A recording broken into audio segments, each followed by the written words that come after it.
Selam arkadaşlar, kanalımıza hoş geldiniz.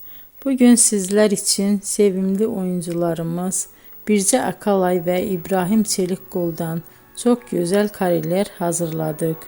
İbrahim Çelikkol, Kör Düğüm, İffet, Siyah Beyaz Aşk, Merhamet ve birçok dizide rol almış ve herkesin beğenisini kazanmıştı. Biz de sizler için onların en romantik videolarını derleyip topladık. Arkadaşlar, kanalıma abone olup yorum yazmanızı, videonu sona kadar izleseniz çok sevinirim. Herkese teşekkür ederim. Bizden bu kadar arkadaşlar.